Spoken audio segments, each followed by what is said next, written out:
Rhino. Large, bulky animal and dangerous. Very big horn, could do a lot of damage. That is definitely too big to get into a bath with. Hummingbirds need to drink an enormous amount of nectar a day. It would be the same as me drinking 20 gallons of juice.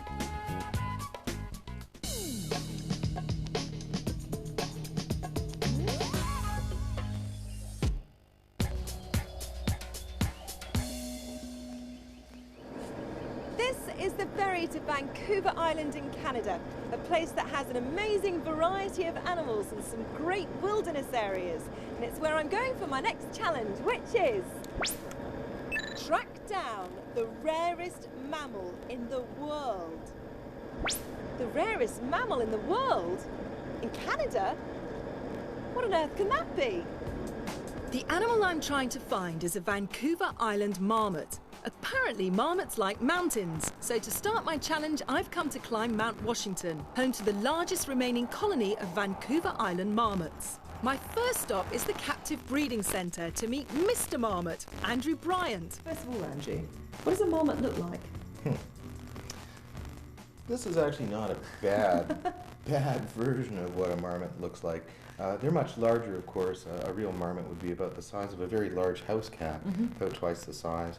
But they do have this wonderful chocolate brown fur. They do have this cute white nose and white streaks here. And just like the model shows, they do eat grasses and flowers. That is very sweet. That's what we're looking for then, is it? Absolutely. Now in the centre here, you breed them, don't you? We certainly do. At the moment, we actually have 2 mothers with newborn pups. Unfortunately, I can't show you those animals except on TV.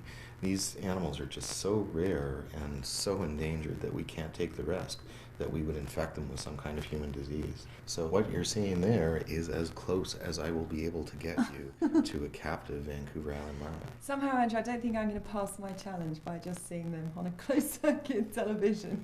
What's the chances of seeing them in the wild? Well, it's a lot nicer to see them in the wild. It's a lot harder. But if we don't try... These unique little animals are almost extinct.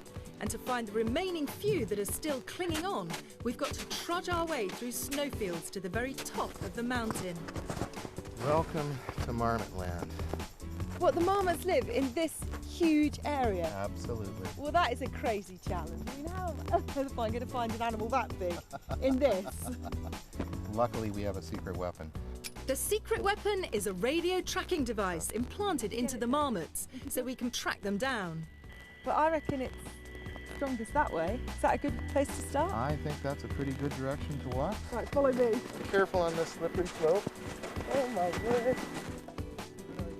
Marmot tracking on these slopes is a slippery business, but at least when you fall over, it's a soft landing.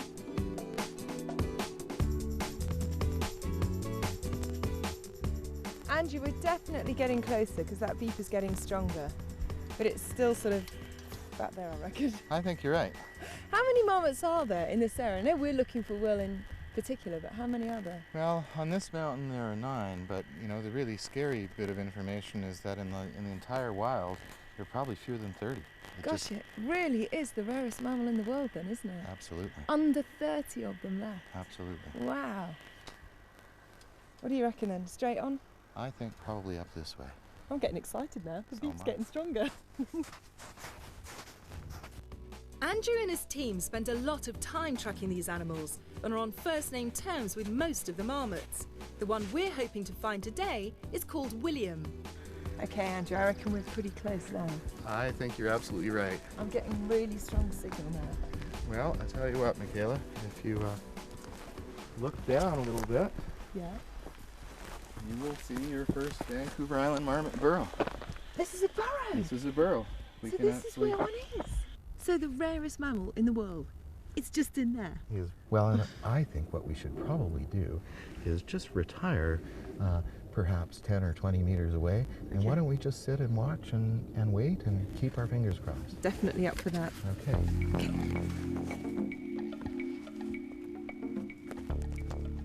After waiting quietly for just a short while, our boy William popped his head up to say hello. Oh, he's so sweet.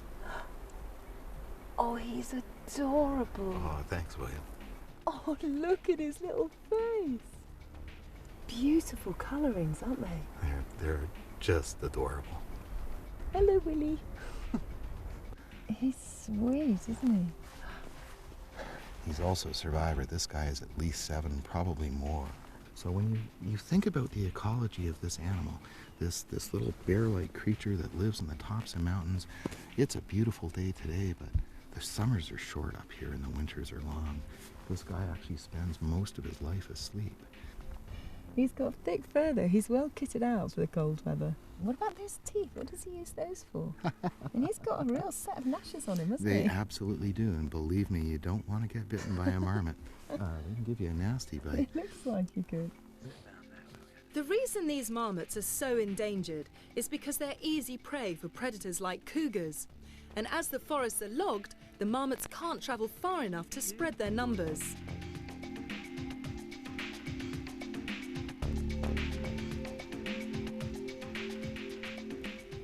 Well, it's quite amazing to be this close to the world's rarest mammal. When you think of rare animals, you think of tigers, orangutans, rhinos. You don't think of a little creature this size. And you spend a lot of time with these creatures, and the days aren't like this. They're not all lovely sunny days. Some of them are very miserable in the winter. You obviously adore them. Why do you like them so much? Marmots fascinate me. I mean, these animals were unknown 15 years ago.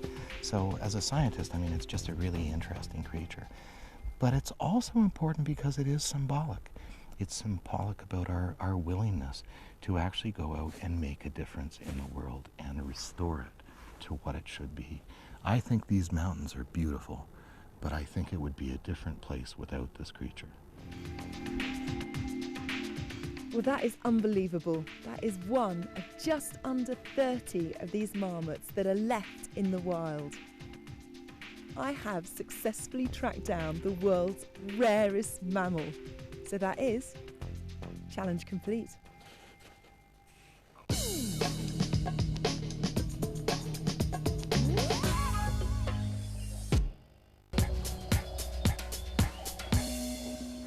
Well, it's a bit of a cloudy start to the day here in Kenya, but then again, it is the rainy season. Let's find out what my next challenge is. Have a bath with a black rhino. Have a bath with a black rhino? Looks like I'm going to get wet after all.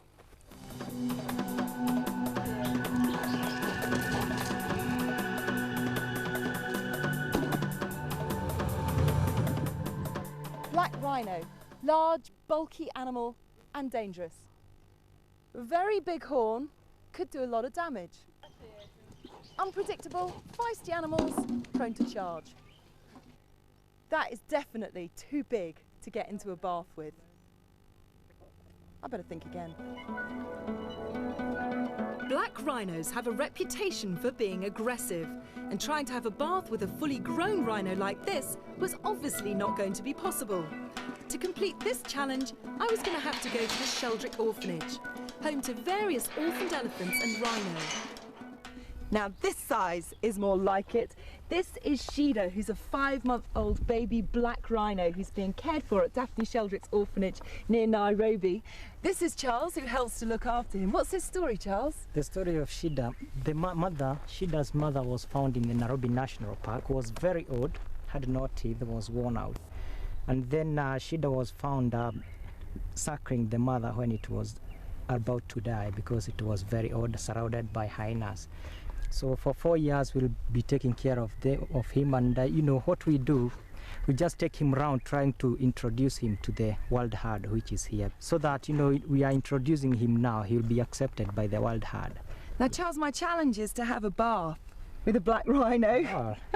Is there a bathtub big enough? Yeah, there is one. She'd have a bath every day, a mud bath every day. A mud bath? Yeah, every day. It's going to be mucky, isn't it? Yeah, it's gonna be even fun. My first task was to get Shido to the mud pool, so we headed through the scrub.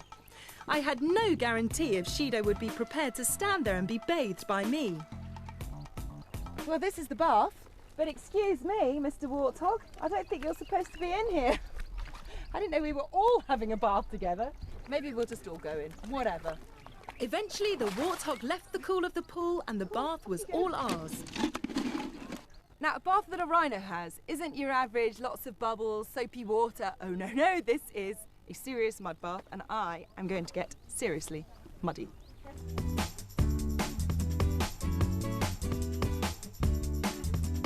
I was told that Shido is shy and would need the bath to come to him, bucket by bucket. Let the mud bath begin. Way there, Shido. Now, people pay a lot of money to go to a beauty salon to have one of these put on their face. I've got to say, if my skin still felt like your skin after I'd had one of these, I think I'd want my money back. I think we need some more mud. There. Whoa, does that feel good? How about those big ears? There you go. They may have poor vision, but they have a very good sense of hearing. And that's why their ears are so large. Mud, glorious mud. Well, I think it's only fair that now I've covered you in mud, that I have a little mud pack myself.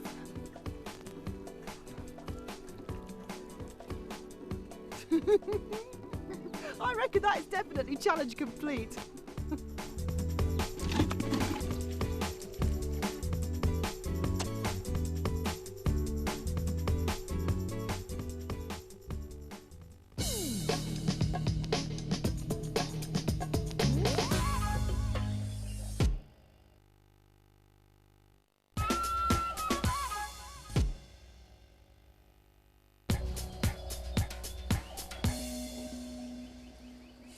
This is British Columbia in Canada, and it's a fantastic place for stunning scenery and hopefully some pretty good wildlife too. Okay, my next challenge is get a kiss from Rufus. Now, I bet you're wondering who Rufus is. Is it Rufus the bear? Is it Rufus the raccoon? Nope, Rufus just happens to be the smallest bird in British Columbia.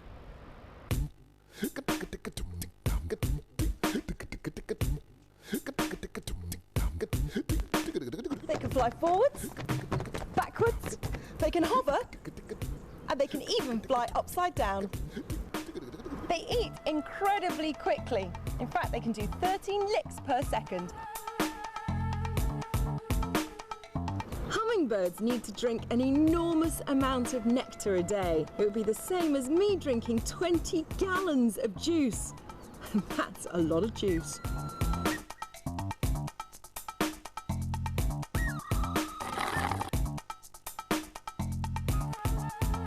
Now, the best way to get close to wild hummingbirds is using one of these, a hummingbird feeder, which you fill up with sugar water. And to a hummingbird, that tastes like the nectar that they would get from flowers.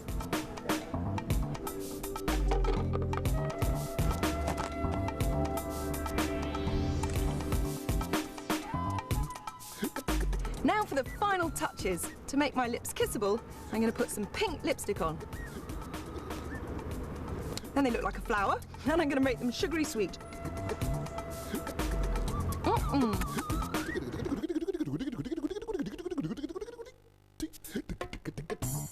Now it's a waiting game. All I've got to do is stand here very, very still and hope that I get a kiss. Now, I know I look ridiculous, but I'm not allowed to laugh. Very serious.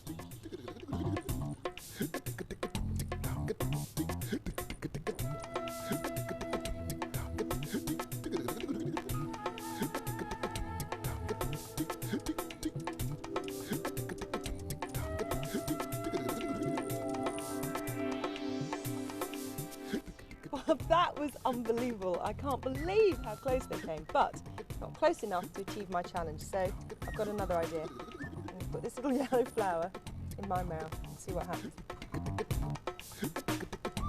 Try to look even more ridiculous. Don't laugh.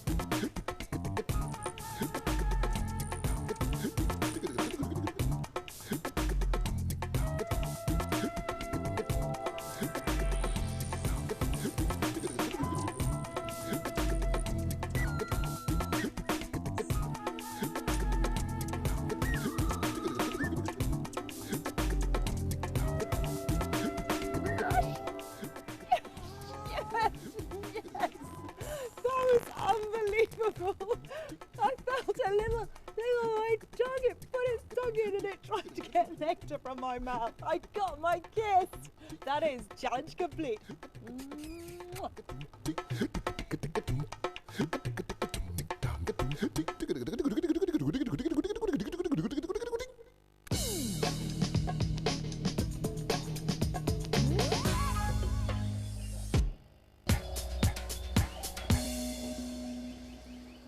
Well, it's another grey day in Britain. Oh dear, me.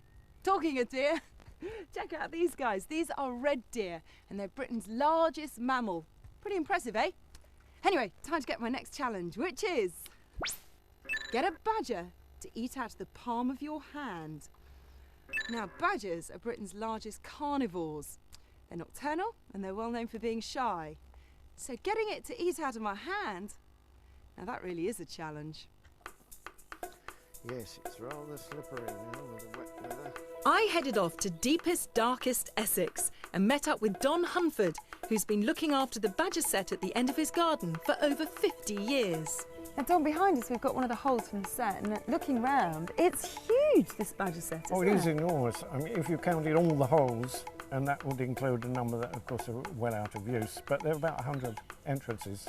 What sort of time do they normally start coming out?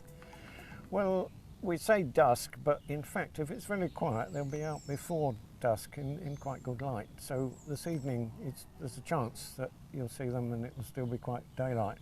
Now, Don, my challenge is to get a badger to feed out of my hand. What are the chances of that?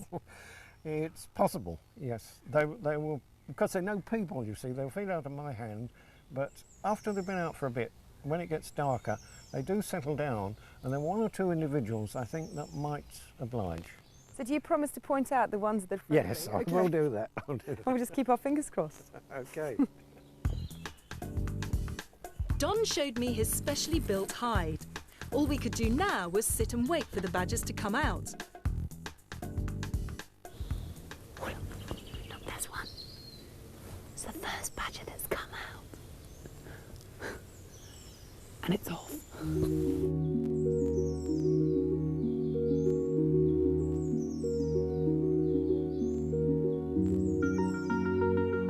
Slowly, one by one, the badgers began to emerge from their set. A badger's sense of smell is extremely good. They forage for food with their snouts constantly sniffing the ground in front of them.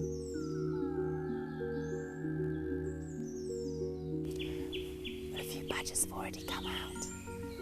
But at this stage we have to be very quiet and try not to move too much so they slowly get used to our presence. They'll probably relax more when it gets darker.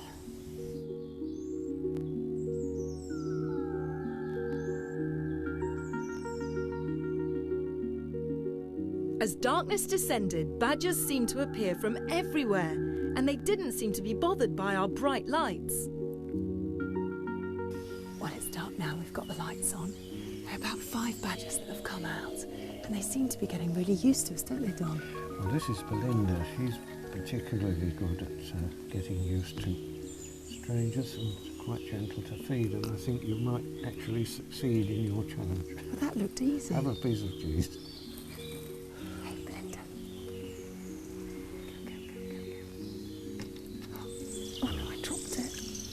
That was a pathetic effort, I dropped it. Belinda. Belinda. A bit of fish out what you're getting. Oh, that was quite... I've done my challenge. That is unbelievable though, to get a wild badger eating out of the palm of your hand. Oh, you're gorgeous. I haven't got it all. The only reason I can feed these badgers is that they've become used to being around humans. It's definitely not advisable to approach or disturb badgers in the wild.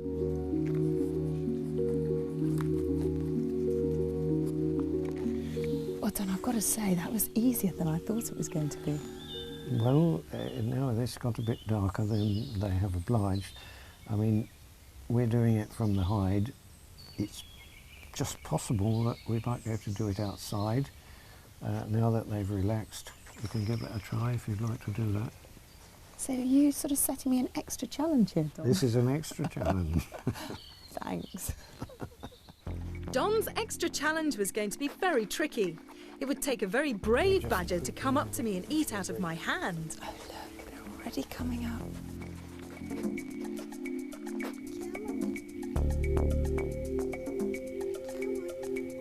Gosh, they're definitely more nervous, aren't they, once we're out of the hive?